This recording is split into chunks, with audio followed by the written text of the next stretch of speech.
Für diejenigen, wo es ein bisschen persönlicher sein darf, wo es ein bisschen mehr Liebe im Fahrzeug sein darf, ein bisschen mehr ausgeklügelte Details, als das natürlich die großen Hersteller machen können, dann guckt euch hier mal um. Wir schauen uns das Fahrzeug gerade zusammen an, weil ja, wir wurden schon so ein paar Kniffs und Tricks gezeigt und das macht richtig Spaß. Kommt mal mit. Das ist die Frida von Flowcamper und die Frida, die legt sehr viel Wert auf Style und das können wir hier gerade schon mal sehen, weil es gibt quasi zu jedem Außenlack das passende Interieur. Und das kann man sich dann hier so zusammenstellen, auch die Vorhangstoffe und so weiter, das kann man hier alles sehen. Aber jetzt wollen wir das Fahrzeug sehen, oder ich zumindest. Der Küchenkomplex hier, der ist in der Basisversion mit drin, also ihr könnt sehen, man hat Wassertanks, Waschbecken, da hinten ist ein Kocher versenkbar, den kann man natürlich auch mit rausnehmen. Stauraum gibt es, Schublade für Besteck und hier oben drin ist eine Kühlbox. Was mir ja besonders gut gefällt, sind die Airline-Schienen, die an der Seite am Dach oben des Fahrzeugs befestigt sind. Hier gibt es dann allerlei Zubehör, wie hier so die Halterung fürs Haushaltspapier, Haken, wo man allerlei Sachen befestigen kann, Lampen und so weiter. Weil beim Konzept muss man auch sagen, sie sind der Meinung, Lampen sind ja oder Spots sind quasi immer da, wo man sie eh nicht braucht. Deshalb wird hier drin mit diesen Schlangen, mit diesen Lichtschlangen hier gearbeitet. Die sind magnetisch, die lassen sich natürlich hier auch in der Airline-Schiene befestigen und so hat man dann das Licht, wo man es haben will. Man kann das auch dann so in den Beutel reinstecken und dann sieht das tatsächlich aus wie eine kleine Lampe. Einerseits kann man schlafen auf der Sitzbank, auf der ich gerade sitze, die übrigens auch 3 geprüfte Sitze hat. Das heißt, mit dem Fahrzeug kann man mit 5 Plätzen fahren. Das Bett einerseits hier unten auf der Sitzbank, andererseits hier oben Aufstelldach und das Spezielle oben ist, dass es einen Lattenrost hat und dass es oben Tellerfedern hat und durch das ist natürlich ja das Liegen besonders bequem und rückenschonend. Man kann also auch bequem liegen in einem kleinen Fahrzeug. Man braucht gar nicht immer so was Großes. Tisch kann man hier raus und reindrehen, wie man das möchte. Und es gibt natürlich noch jede Menge Zubehör, zum Beispiel eine Außendusche. Oder hier hinten gibt es noch zusätzliche Stauraummöglichkeiten. Man kann eine Außendusche, man kann eine Außenküche haben. Ausziehbar, alles zusammen. Der Stauraum ist auch von innen erreichbar. Also alles, was man hier drin lagert, das kann man auch bei schlechtem Wetter von drinnen erreichen. Dazu gibt es dort noch eine zusätzliche größere Kühlbox. Und hier kann man jetzt auch sehen, wenn man das Bett hoch macht, dann kommt man richtig schön an seine Sachen ran. Ja, ich glaube, ihr seht das selber, hier wird mit viel Liebe gearbeitet und das ist doch auch einfach schön, weil unterwegs ist es ja einfach auch dieses Freiheitsgefühl und dieses Gefühl, zu Hause zu sein. Und irgendwie, glaube ich, in so einem Fahrzeug kommt man da dann doch schon eher an, man fühlt sich schneller heimisch, als wenn da halt irgendwie einfach alles aus Plastik ist. Ja, und jetzt denkt ihr euch vielleicht, so viel Liebe hat einen Preis, die kann man unmöglich bezahlen. Doch, kann man. 60.000 € und dann steht das Fahrzeug so bei euch, wie ihr das jetzt hier gesehen habt, mit den ganzen Zusätzen, die wir da hinten gerade gemeinsam angeschaut haben. Und wer es ein bisschen Offroad-gängiger haben möchte, für den habe ich jetzt was. Ja, und das hier ist die Petra von Flowcamper und sie hat noch ein Geheimnis für uns. Sag mal, das nächste Fahrzeug. Also die nächsten Fahrzeuge in Stuttgart werden einen Stern vorne haben und ein bisschen größer sein. Wir werden einen Vito da haben, ganz toll ausgebaut als Flowcamper. Ja, und der Sprinter steht schon in der Werkstatt.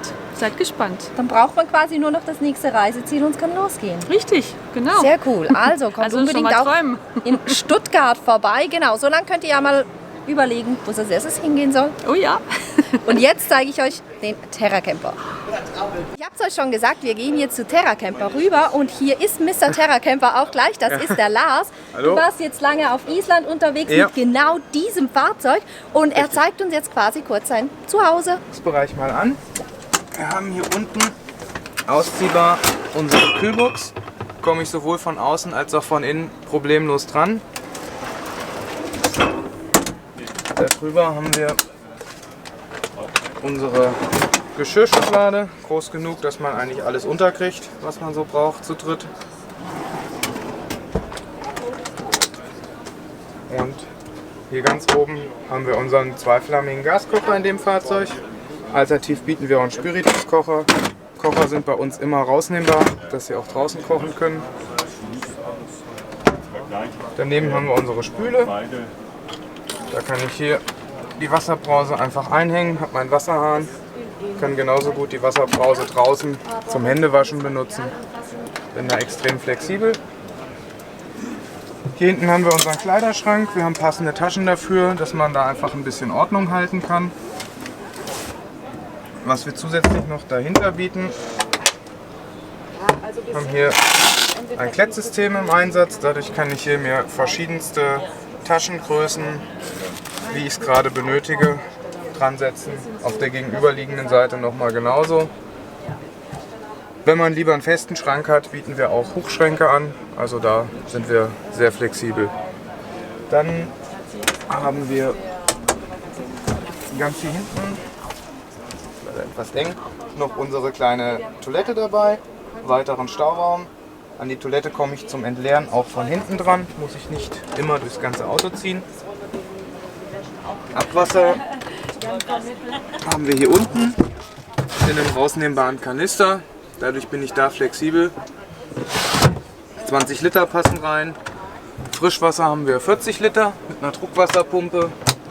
Und optional bieten wir auch noch einen Warmwasserboiler an.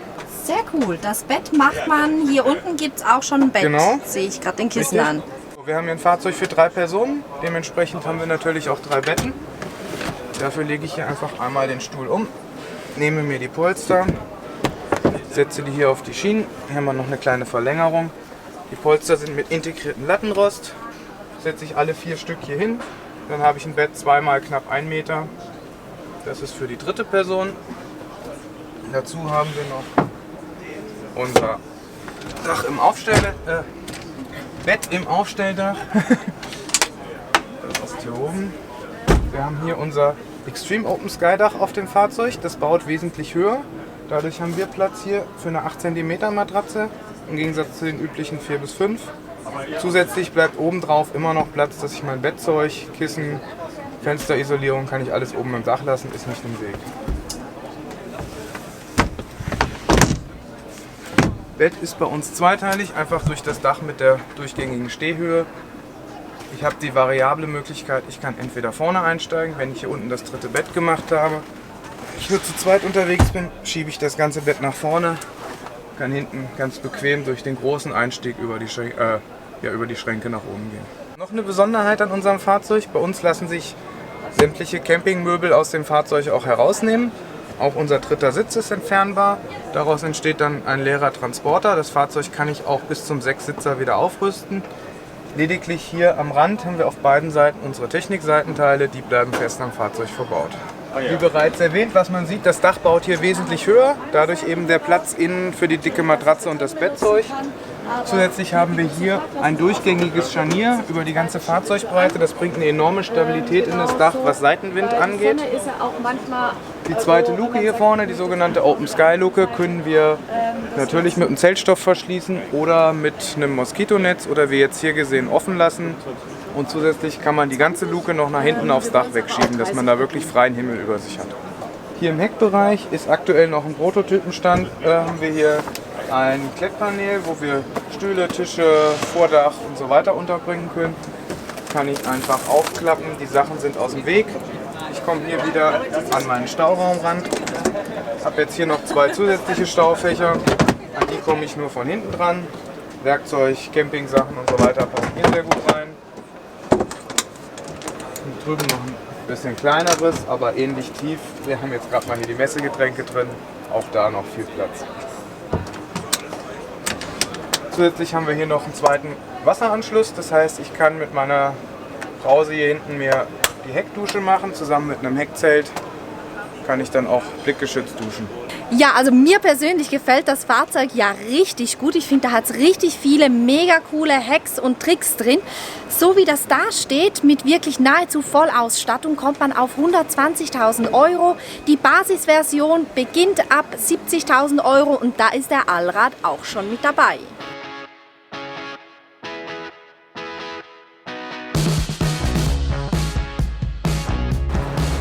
Ja, den Bus von Compagnia, den muss ich euch nicht neu vorstellen, den kennt ihr ja bereits auf unserem Kanal.